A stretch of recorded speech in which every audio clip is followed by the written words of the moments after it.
నమస్కారం. ధర్మ సందేహాలు కార్యక్రమానికి స్వాగతం.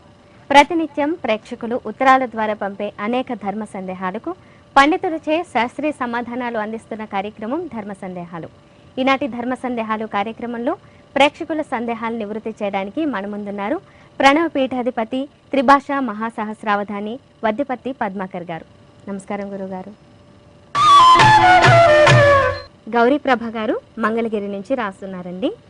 శివలింగానికి ఏ జలంతో అభిషేకిస్తే ధనం చేకూరుతుంది తెలియజేయగలరంటూ కోరుతున్నారు. నమ శివాభ్యాం నవయౌవనాభ్యాం పరస్పర ఆశ్లిష్ట వపుర్ధరాభ్యాం నగేంద్ర కన్యా వృషకేతనాభ్యాం నమో నమ శంకర పార్వతీభ్యాం అని ముందుగా పార్వతీ పరమేశ్వరులకు నమస్కారం చేసుకుందాం. శివ పురాణంలో విద్యేశ్వర సంహిత అనేది మొట్టమొదటిది. ఇందులో శివుణ్ణి ఎలా పూజ చేస్తే తొందరగా ఐశ్వర్యం వస్తుందో చెప్పారు. ఆడవాళ్ళకి మట్టితో తయారు చేసిన శివలింగం, మగవాళ్ళకైతే రాతితో తయారు చేసిన శివలింగం, వ్యాపారస్తులకైతే బంగారంతో తయారు చేసిన శివలింగాన్ని పూజ చేస్తే ధనం బాగా వస్తుంది. ఆవిడ అడిగిందే డబ్బు కోసం అడిగారు కాబట్టి చెబుతున్నాను. మళ్ళీ ఇంకోసారి, ఆడవాళ్ళకైతే మట్టి, మగవాళ్ళకైతే రాతితో తయారు చేసినటువంటిది, వ్యాపారం కోసం అయితే బంగారంతో తయారు చేసిన శివలింగం. దీనిని పాతాళ జలేన అంటే నూతుల్లోంచి తీసిన నీటితోటి అభిషేకం చేస్తే ధనం బాగా వస్తుంది. దీంట్లో కొంచెం గంగాజలం కూడా కలిపి రాగి చెంబు తీసుకోమన్నారు.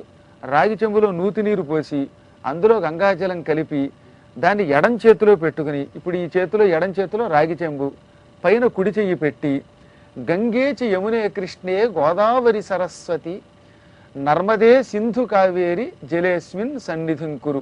దీనివల్ల ఏమవుతుందంటే అందులో గంగ, యమున, సరస్వతి అని సంబోధన అన్నమాట. గంగే అంటే ఓ గంగా, యమునే ఓ యమున, సరస్వతి అంటే ఓ సరస్వతి నది. నా చేతిలో ఉన్న ఈ రాగి చెంబులోని నీళ్లలోకి మీరందరూ వచ్చి కూర్చోండి. అప్పుడు ఏమైంది, ఇందులోకి అన్ని జలాలని ఆవాహన చేయడం అంటాను. నిజానికి అవేమీ లేవు ఇందులో, కానీ ఆవాహన చేయడం ద్వారా, భావన ద్వారా ఇవన్నీ అందులోకి వస్తాయి. ఈ విధంగా ఆవాహన చేయబడిన జలంతో పూజ చేస్తే కేవలం నెల్లాళ్లలో కటిక దరిద్రుడు కూడా ఐశ్వర్యవంతుడు అవుతాడు. ఇది మనకి విద్యేశ్వర సంహితలో చెప్పారు.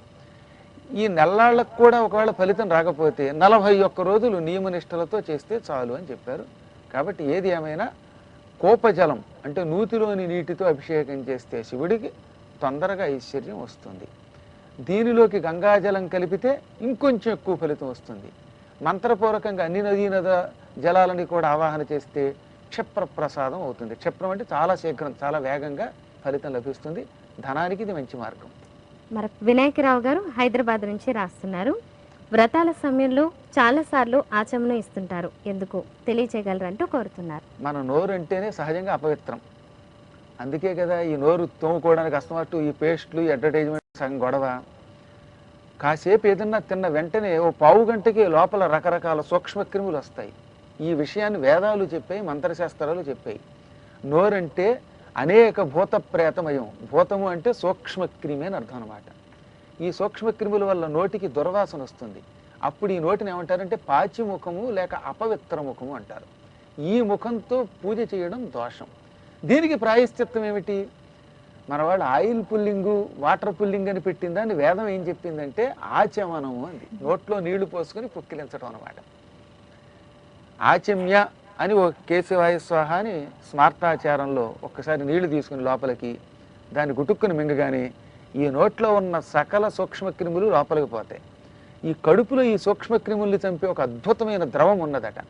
ఈ ద్రవానికి ప్యాంక్రియాటిక్ జ్యూస్ అని, లోపల ఈ రసం బాగుంటేనే సరిగ్గా జీర్ణశక్తి బాగుంటుంది.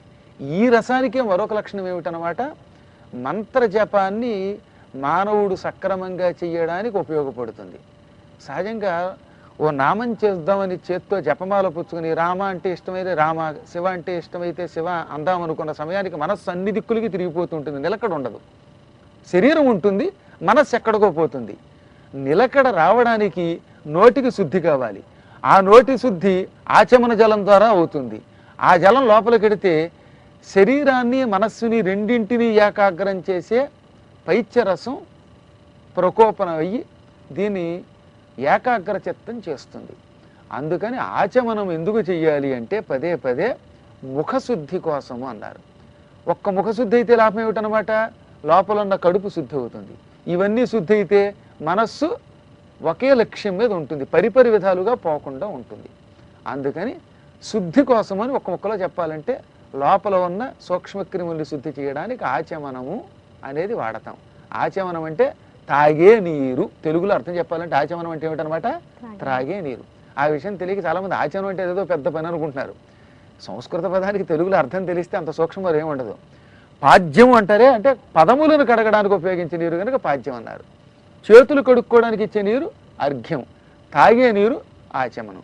సహజంగా నీరు తాగడం వల్ల అనేక లాభాలు ఉన్నాయి, మనకు ఆ విషయం తెలుసున్నదే. కడుపులో ఉన్న వాయువులు తొలగుతాయి, శరీరం శుద్ధి అవుతుంది.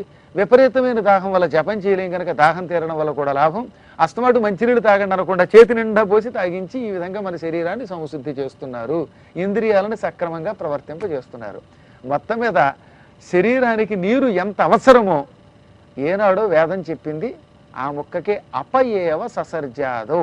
ఈ చరాచర జగత్తులో భగవంతుడు ముందు నీటిని సృష్టించాడు కాబట్టి ప్రతి కార్యంలో ఎక్కువగా నీరు తాగండి.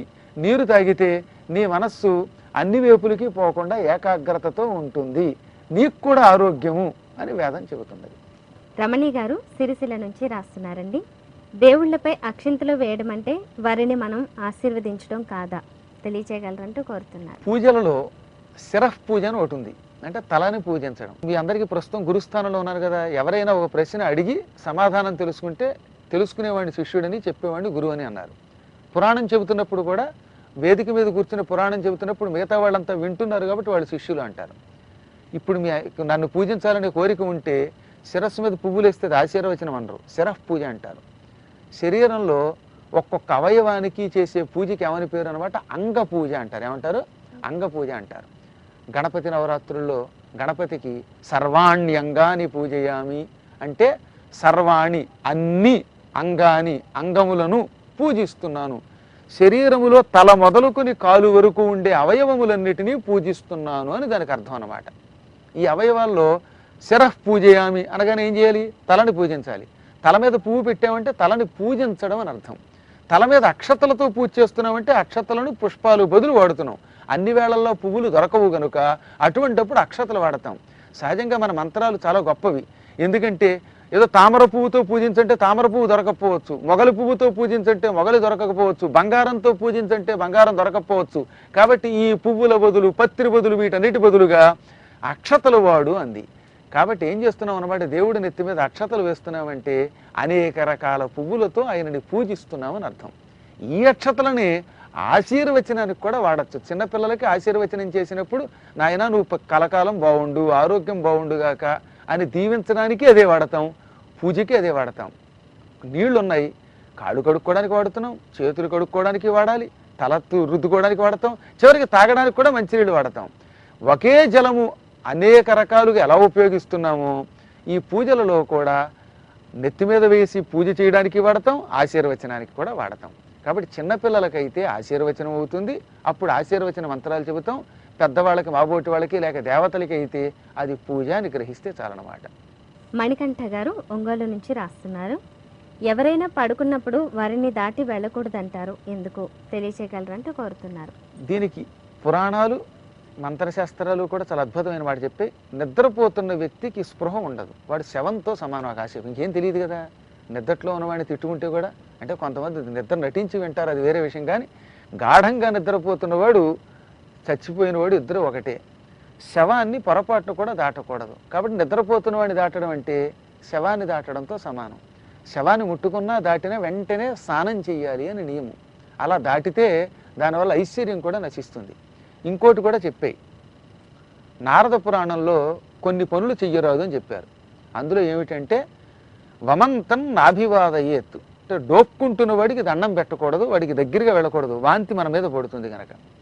నిద్రపోతున్న వాడిని దాటి వెళ్ళొద్దు. ఎందుకు దాటకూడదు అంటే మన కాలి కింద దుమ్ము ఉంటుంది, ఈ దుమ్ము వాడి మీద పడుతుంది, తద్వారా వాడి మీద మన కాలి దుమ్ము వేసి వాడిని అపవిత్రుని చేస్తున్నాం కనుక.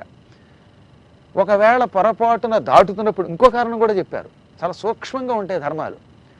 ఒక వ్యక్తి నిద్రపోతూ ఉండగా వాడి మీద నుంచి దాటితే నీ కాలి దుమ్ము వాడి మీద పడడం వల్ల నీ దుమ్ము వల్ల వాడికి అనారోగ్యం రావచ్చు. దుమ్ము వాడి మీద వేయటం అనేది పాపం అవుతుంది. ఈ సూక్ష్మక్రిములు ఏ రకంగా అయినా ఇబ్బంది కలిగిస్తాయి. ఇంకోటి, ఈ దాటుతున్నప్పుడు పొరపాటున కాలు జారి లేక తొణికి దాని మీద పడిపోవచ్చు కదా వాడి మీద. మనం అక్కడ పడుకున్నటువంటి వాడు ఏదో బొత్తిగా మనలాగా సన్నగా ఉన్నవాడైతే గబుక్కుని చటుకుని దూకగలుగుతాం. కొందరు మహానుభావులు ఏ కుంభకర్ణులు లాంటి వాడు పడుకున్నట్టుగా ఇటును తడు దాటేటప్పుడు డాముని వాడి మీద పడితే తొక్కకూడని చోట తొక్కితే వాడు ఏమైపోతాడు పాపం. అందువల్ల కూడా మన పురాణములు సూక్ష్మంగా ఏమన్నాయంటే నిద్రపోతున్న వాడిని దాటి పెడితే పొరపాటున వాడి మీద పడితే వాడి శరీర అవయవాలు శిథిలమవుతాయి గనక వాడికి ప్రమాదం, నీకు ప్రమాదం. ఈ దాటే సమయంలో తొట్టిపాటు పడి నువ్వు పడితే నీ కాలు కూడా విరగచ్చు కనుక ఏదైనా జరగచ్చు కనుక దాటడం ప్రమాదం వద్దు అన్నాయి. ప్రమాదము ఒకటి, అనారోగ్యం మరొకటి. మంత్రశాస్త్ర ప్రకారంగా నిద్రపోతున్న వాడు శవం కనుక శవాన్ని దాటితే దోషం కనుక ఇందువల్ల దాటకూడదు. అంచేత ఏ రకంగా చూసినా నిద్రపోతున్న వాడిని దాటరాదు. భోగేంద్రనాథ్ గారు విజయవాడ నుంచి రాస్తున్నారు. అన్న కంటే ముందుగా తమ్ముడికి పెళ్లి చేయవచ్చునా తెలియచేయగలరంటూ కోరుతున్నారు. కొన్ని కొంటిగాను తెలుసుకోవాలని కూడా అడుగుతున్నట్టుగా అనిపిస్తూ ఉంటాయి అన్నమాట. ఎట్టి పరిస్థితుల్లో జ్యేష్ఠ భ్రాత పితృ సమహ అంటే ఇంటికి పెద్దవాడైన కొడుకు పెద్దన్నగారు అన్నమాట. అంటే అన్నదమ్ములు చాలామంది ఉండొచ్చు, అందులో పెద్దవాడు తండ్రితో సమానుడు. తండ్రికి పెళ్లి కాకుండా కొడుక్కి పెళ్ళి అసలు ఎలా చేస్తాం శాస్త్ర ప్రకారం? ఎందుకంటే అసలు తండ్రికి పెళ్ళంటూ అయితే వీడు కొడుకు అవుతాడు. అందుకని మంత్రశాస్త్రం ఏమందంటే ఇంటికి మనకంటే పెద్దవాళ్ళైన వాళ్ళు అన్నగారులు తండ్రితో సమానులు కనుక తండ్రికి పెళ్లి కాకుండా ఎట్టి పరిస్థితుల్లో కొడుక్కి వివాహం అయ్యే అవకాశం లేదు కనుక పొరపాటున కూడా అన్నకి పెళ్ళి అవ్వకుండా తమ్ముడికి పెళ్లి చేయకూడదని శాస్త్రం చెబుతున్నది.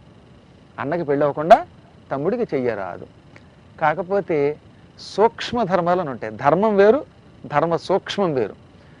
ఈ విషయాన్ని కాశీఖండంలో ఇప్పుడు ప్రస్తుతం మనం చెబుతున్నాం కనుక భక్తి టీవీలో అందులో విన్నవాళ్ళకి బాగా తెలుస్తుంది. ధర్మము అతి సూక్ష్మము, దీన్ని తెలుసుకోవడం చాలా కష్టం. సత్యం పలకాలి, కొన్ని సందర్భాల్లో సత్యం అసత్యం, అసత్యం సత్యం అవుతాయి. అది తెలుసుకుంటే మనకు దీనికి విషయం తెలుస్తుంది అన్నమాట. ఎప్పుడు నిజమే చెప్పాలి, పొరపాటు కూడా అబద్ధం చెప్పకూడదు కదా. కానీ ఓ టెర్రరిస్ట్ వచ్చాడు, చందన్ ఎక్కడుంది కాల్ చేస్తానని వచ్చాడు అనుకుందాం. వెంటనే అమ్మాయి భయపడిపోయి ఒక గదిలో దాక్కుంది. అప్పుడు పద్మాకర్ గారు మీరు నిజమే చెబుతారు, చందన్ ఎక్కడుందండి అని అడిగితే నేను నిజమే చెబుతానండి, ఆ గదిలో ఉందని చెప్పకూడదు, ప్రమాదం అది. ఎందుకని రక్షించాలి, ప్రాణాన్ని రక్షించాలి. కాబట్టి అప్పుడు ఏం చెప్పాలంటే చందన అండి ఆ పక్కనే ఉన్నటువంటి పోలీస్ స్టేషన్ దగ్గరికి ఏదో కంప్లైంట్ ఇవ్వడానికి వెళ్ళిందని చెబితే వీడు అక్కడికి వెడతాడు, పొరపాటున వీడు ఇరుక్కుపోతాడు అక్కడ. ఆ విధంగా ఆ దుర్మార్గుడిని సంహరించాలి, ఈ ప్రాణాన్ని రక్షించాలి. అప్పుడు అసత్యమాడితే సత్య ఫలితం ఇస్తుంది. భూతహితంబుగా పలుకు బొంకును సత్యఫలంబునిచ్చు అని భారతంలో అరణ్య పర్వంలో ఇప్పుడు నేను చదివిన పద్యం, ఎర్రాపరగడ రాసిన పద్యం. 10 మంది ప్రాణం నిలబెట్టడానికి అసత్యం ఆడితే అది సత్య ఫలితం ఇస్తుంది.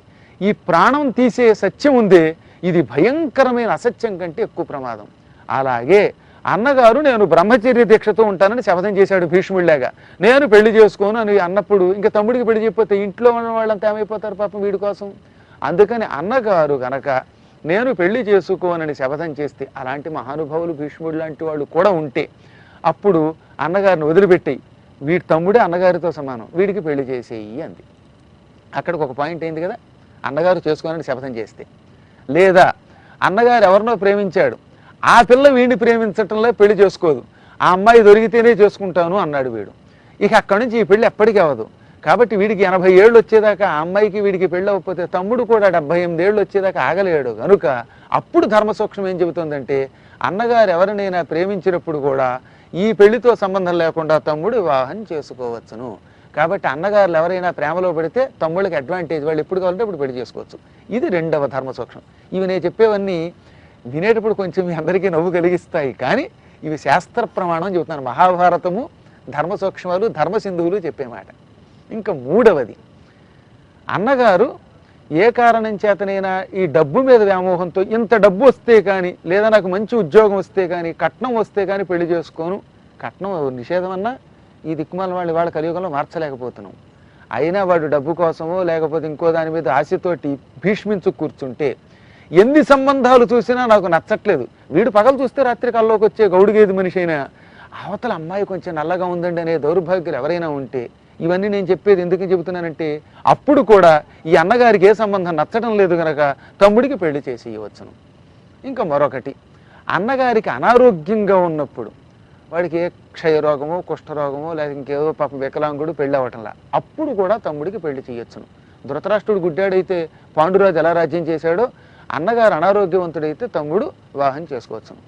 ఇంకా ఇవేమీ కావు, అందరూ అన్నగారు బాగున్నాడు తమ్ముడు బాగున్నాడు, అన్నగారికి ఏ కారణం చేతనో పెళ్ళి అవ్వడం లేదు, అప్పుడు అన్నయ్య నీకేమో 40 ఏళ్ళు వచ్చిన స్వీట్ 40 ఇయర్స్ వచ్చిన పెళ్ళి అవ్వడంలా నాకు కొంచెం తొందరగా వివాహం చేసుకోవాలని కోరికగా ఉందని తమ్ముడు అడిగి బతిమాలి అన్నగారు అనుజ్ఞ తీసుకుంటే అప్పుడు కూడా తమ్ముడు పెళ్లి చేసుకోవచ్చును.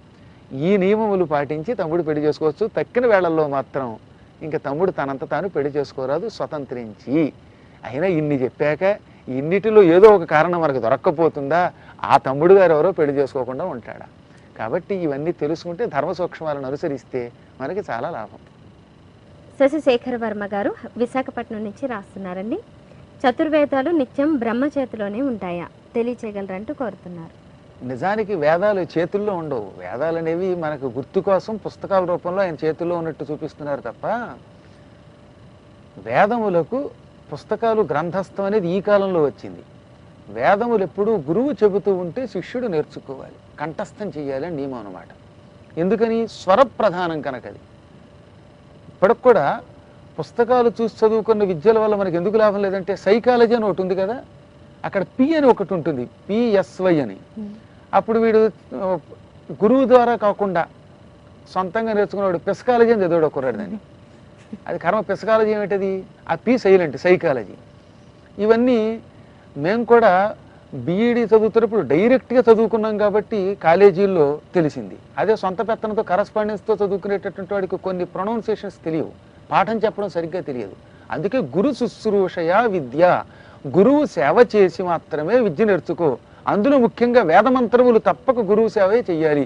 ఎందుకంటే పైన ఒక గీత పెడతాడు, కింద ఒక గీత పెడతాడు, 2 గీతలు పెడతాడు. ఆ గీతలకి అర్థం ఏమిటో తెలియకపోతే ఆ స్వరం ఎలా పలకాలో తెలియదు అనమాట. క్షుత్పి పాసామలాం జ్యేష్ఠాం అనే దీర్ఘం ఉందని కూడా దీర్ఘం తీయటం అనేది గురువుగారే చెప్పాలి. సంగీతంలో కూడా పైన సా కింద రీ అంటే ఏం తెలుస్తుంది? ఆ సా ఉచ్చారణ చేస్తేనే తెలుస్తుంది. అందువల్ల వేదములు అనేవి పుస్తక రూపంలో అసలు ఎప్పుడూ పెట్టలేదు. కొన్ని శ్రేయస్సుల కోసం ఇప్పుడు గ్రంథ రూపంలో మనం ముద్రణ చేశాం. ఇవి బ్రహ్మ దగ్గర ఎక్కడున్నాయి అంటే మతిలో ఉంటాయి, బుద్ధిలో ఉంటాయి, ధారణలో ఉండాలి. పుస్తకేషు చయా విద్యా పరహస్తేషు యద్ధనం సమయేతు పరిప్రాప్తే నసా విద్య నతద్ధనం. విద్య ఎప్పుడూ పుస్తకాల్లో ఉండకూడదు. పుస్తకాల్లో ఉన్న విద్య మనకు ఉపయోగం ఉంది, జ్ఞాపక శక్తి ఉంటుంది. ఇప్పుడు మీరు ప్రశ్న అడగగానే నేను పుస్తకం రెఫరెన్స్ చేసి చెప్తానండి అంటే కుదురుతుందా? టక్కన బుద్ధి ఉపయోగించి చెప్పాలి. కాబట్టి విద్య ఎప్పుడూ కూడా మస్తకంలో ఉంటేనే ఉపయోగం, పుస్తకంలో ఉండకూడదు. డబ్బు ఎప్పుడు మన జేబులో ఉంటేనే ఉపయోగం. ఎవడికో అప్పిచ్చాం, పత్రం లేదు, పత్రంలో ఉపయోగం లేదు, వాడి దగ్గర నుంచి రాదు. సమయమునకు గుర్తుకు వచ్చిన విద్యయే విద్య. సమయానికి మన దగ్గర ఉన్న డబ్బే డబ్బు. పరహస్తంలో ఉన్న అంటే ఇతరులకు అప్పివ్వబడిన డబ్బు మనకు ఉన్నట్టుగా లెక్క కాదు. అలాగే ఎక్కడో పుస్తకాల్లో భద్రపరచబడిన విద్య కూడా విద్య కాదు అని మనకు వేదములలో ఒక శ్లోకం ఉన్నది. కాబట్టి బ్రహ్మదేవుడు వేదములను కంఠస్థం చేసి ధారణ చేసి పెట్టుకుని వరసగా పరంపరగా శిష్యులకు ఇచ్చాడు. ఇప్పుడు మేము కూడా గురుముఖత నేర్చుకున్న విద్యలు కాబట్టి ఎక్కువ రాణించాయి. ఇప్పుడు కొత్తగా కష్టపడి నేర్చుకోవడం ఈ విద్యలన్నీ మనకి పాండిత్యం వచ్చాక నేర్చుకుంటాం. బ్రహ్మ చేతిలో వేదములు ఎప్పుడు ఉండవు, అవి ఆయన మస్తకంలోనే ఉంటాయి, పుస్తకంలో కావు. కానీ 4 చేతుల్లో ఎందుకు పుస్తకం పెడతారంటే పుస్తకం రూపంలో వేదములను కూడా భద్రపరుస్తాడని చెప్పడానికి మాత్రమే.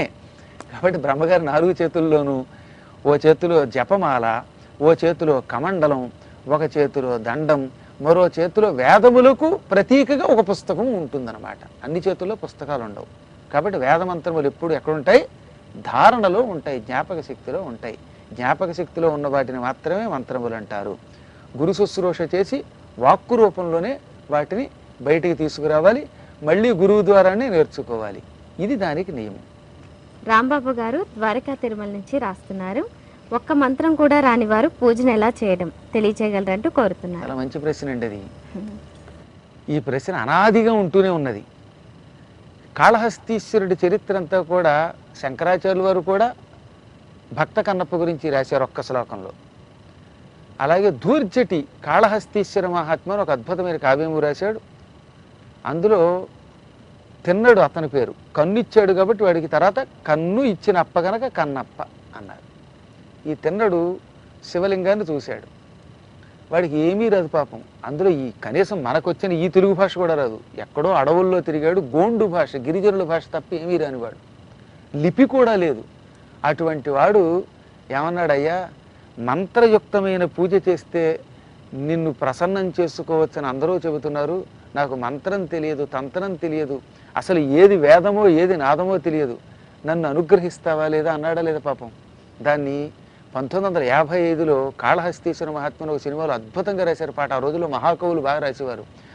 మంత్రయుక్త పూజ చేయ మనసు కరుగునా, మంత్రయుక్త పూజ చేయ మనసు కరుగునా, మంత్రమో తంత్రమో తెలియనైతినే, మంత్రమో తంత్రమో తెలియనైతినే, నాదమేదో వేదమేదో ఎరుగనైతినే, వాదమేల పేద బాధ తీర్పరావయ్యా, స్వామి మహేశ పాప వినాశ కైలాసవాస ఈశ, నిన్ను నమ్మినాను రావా నీలకంధర. పూర్తిగా వేదమంత్రాలతో మహన్యాసపూర్వకంగా అభిషేకం చేద్దామంటే నాకు మంత్రం తెలియదు, తంత్రం తెలియదు, కనీసం ఓం అని ఎలా నాదాన్ని ఉచ్చరించాలో, పైకొచ్చి ఈ శబ్దాన్ని నాదం అంటారు, అది తెలియదు. అయినా నన్ను అనుగ్రహిస్తావా లేదా అన్నాడు. అసలు అతని పూజ ఎటువంటి పూజ అండి, నోటితో నీళ్లు పట్టుకొచ్చాట, ఎంగిలి నోరు, ఆ నీళ్లు పట్టుకు తల ఉమ్మి నీళ్లు పైరు పోసాడు, ఇది అభిషేకంట. పాపం కమండలంతో నీళ్లు పోయడం కూడా చేత కానీ అమాయక భక్తుడు అడవి పందిని కొట్టి బాగా కాల్చి ఆ మాంస ముక్కలు నైవేద్యం పెడితే అవి కూడా స్వీకరించాడు. శివుడి పైన పత్రి వేస్తాం కదా, ఈ పత్రి తర్వాత చేతులతో తీయాలి పొద్దుటే, వీడికి అది కూడా చేత కాదు, చెప్పు కాలుతో తీసేట. పైగా ఎంత ఆశ్చర్యం చూడండి, చెప్పు కాలుతో తోశాడు. అంత అమాయకుడి పూజని కూడా శివుడు స్వీకరించి చాలా తొందరగా తనలో కలుపుకున్నాడు. కాబట్టి భగవంతుడికి మంత్రం అక్కర్లా, తంత్రం అక్కర్లా. న మంత్రం నో యంత్రం తదపి చ న జానే స్తుతిముఖు. శంకరాచార్యులు వారు రాసిన శ్లోకం ఇది. అమ్మా నాకు మంత్రం తెలియదు, తంత్రం తెలియదు, యంత్రం తెలియదు, కనీసం స్తోత్రం చేయడం చేత కాదు, ఏమీ చేత కాదు, కానీ నాకున్నది ఒకటి, పరంజానే మాతః త్వదనుసరణం క్లేశహరణం. ఏమీ తెలియదు కానీ నువ్వున్నావని నమ్మి నిన్ను అనుసరించి నీ వెంట పడితే చాలు కష్టాలు తొలగుతాయి అనుకుంటున్నాను అనగానే ఆయనంతటి జ్ఞానే ప్రపంచంలో శంకరాచార్యుడు లాంటి పండితుడు మరొకడు పుడతాడంటే ఎక్కడా పుట్టడు ఈ సృష్టిలో. ఇది ప్రపంచమంతా ఒప్పుకోవలసిన సత్యం. ఆయనే మంత్రం తెలియదంటే ఇక మన సంగతి ఏముంది. శివ అన్నం వస్తే ఆ మాట అనండి, ఏమీ రాకపోతే ఆ లింగాన్ని అలా పట్టుకోండి. లేదా మీరు ద్వారకా తిరువల్లో ఉన్నారు కనుక విష్ణు భక్తులైతే కనీసం వెంకటేశ్వర అనడం వస్తే ఆ ఒక్క ముక్కకి ఆయన ప్రసన్నుడైపోతాడు. అసలు ఇవేమీ రాకపోయినా మోగవాడు కూడా చేతులు జోడించి నమస్కరిస్తే సంతోషిస్తాడు. చేతులు లేని వికలాంగుడు అలా తల ఎదురుగుండా నిలబెట్టి ఉన్నాడని మనస్సులో నమ్మితే ఆయన సంతోషిస్తాడు. భగవంతుడికి కావలసింది చిత్తం కాదు విత్తం. మంత్రం యంత్రం అక్కరలా, విద్య అక్కరలా, కేవలం భక్తితో ఆయన్ని పొందవచ్చు. కాబట్టి భక్తితో మానవుడు సాధించలేనిది ఏదీ లేదు. నేను కూడా ఎన్నోసార్లు అనుభవించి ఉన్నాను. మీరు నిజమైన భక్తులు కనుక అన్నీ విడిచిపెట్టి భక్తి ఆయన పట్టుకోండి. కానీ భక్తితో కొంతకాలం కొలిస్తే అనేక మంత్రాలు విద్యలు ఆయనే ఇస్తాడు. ఆయనకున్న లక్షణం ఏంటంటే మోగవాడిని కూడా పండితుని చేస్తాడు. పనికి మాలిన వాడిని కూడా, మా దగ్గర ఒక అతను ఉండేవాడు, ఎందుకు పనికిరాడు అనుకున్నవాడు వాడు పాటలు పాడేస్తున్నాడు, ఆసువుగా అద్భుతమైన పాటలు పాడేస్తాడు. అంచేత ఎవరికైనా భక్తి ఒక్కటి ఉంటే చాలు.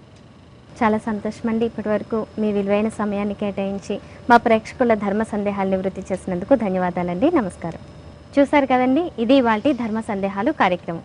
మీకు కూడా ఏవైనా ఆధ్యాత్మిక సందేహాలు కలిగినట్లయితే మాకు తెలియచేయండి. మా చిరునామా ధర్మ సందేహాలు, కేర్ ఆఫ్ భక్తి TV, road number 92, Jubilee hills, Hyderabad 5,96,000.